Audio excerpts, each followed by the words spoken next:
আজকে আমি রান্না করব ডিমের ঝোল। আর ডিমগুলো আমি সিদ্ধ করে নিয়েছি। আর আমি না সিদ্ধ ডিমের ঝোল ভালো লাগে না আমার। আমি ওই ডিমটা ভেজে নিয়েছি, ভেজে ঝোলে দেবো। চলো ডিমটাকে ভেজে নিই। ডিমটা ভাজা হয়ে গেছে, এবারে ডিমটা আমি তুলে নেবো। এবারে আমি সিদ্ধ করা ডিমগুলো ভেজে নেবো। আমি ডিমগুলোকে কেটে দেবো, ফুল ছোটো করে দেবো, লাইট কেটে উঠবে। এবার ডিমগুলোকে ভালো করে ভেজে নেবো। ডিমগুলো ভাজা হয়ে গেছে, ডিমগুলো এবার আমি তুলে নেবো। এবার আমি এর মধ্যে কেটে রাখা বেগুনগুলো দিয়ে দেবো।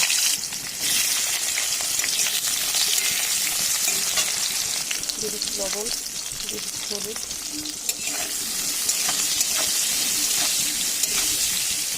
ভালো করে বেগুনগুলোকে একটু ভেজে নেবো আমি।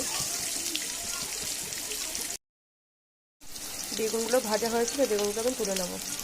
এবার আমি দিয়ে দিচ্ছি আমি জিরে ফোড়ন।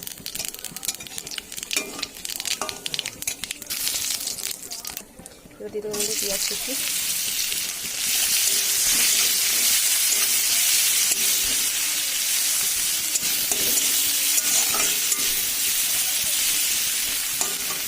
পেঁয়াজের মধ্যে হালকা করে লবণ দেবো যাতে পেঁয়াজটা নরম হয়ে যায়, তারপরে ভাজা হয়ে যায়। পেঁয়াজগুলো ভাজা হয়ে গেছে, তাই আমি এর মধ্যে দিয়ে দেবো আদা, রসুন আর জিরে একসাথে মশলা।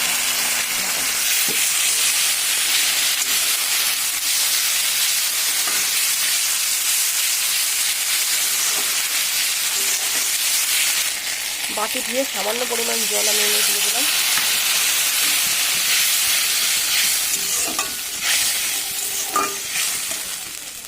দিয়ে দিচ্ছি এবার লবণ, দিয়ে দিচ্ছি হলুদ।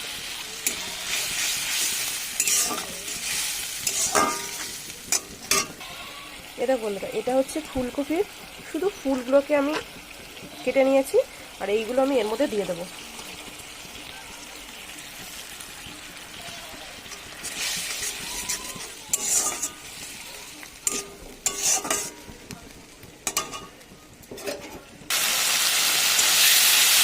সব কিছু একসাথে ভালো করে কষিয়ে নিচ্ছি। একটা মশলা থেকে হালকা তেল থেকে শুরু হয়েছে। এবার আমি এর মধ্যে এই বেগুন আর ডিমগুলো দিয়ে দেবো। আমার ভাজা ডিমটা দেবো না, এটা আমি পরে দেবো। সব কিছু একসাথে ভালো করে কষিয়ে নেবো। এর মধ্যে আমি আলু দিইনি, তোমরা ইচ্ছা হলে আলু দিতে পারো।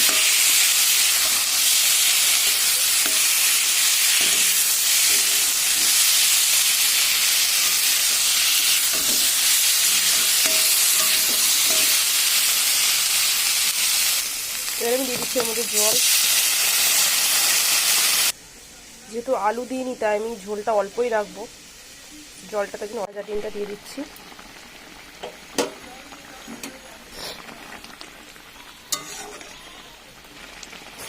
আর দিয়ে দিচ্ছি আমি ধনেপাতা।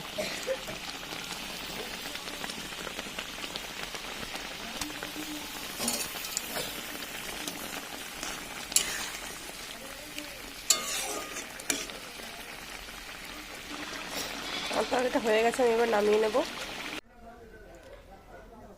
এই যে বন্ধুরা, আজকে আমার তৈরি হয়ে গেছে ফুলকপির ফুল দিয়ে, বেগুন দিয়ে ডিমের কারি। তাই আজকে ভিডিওটা এখানে শেষ করছি।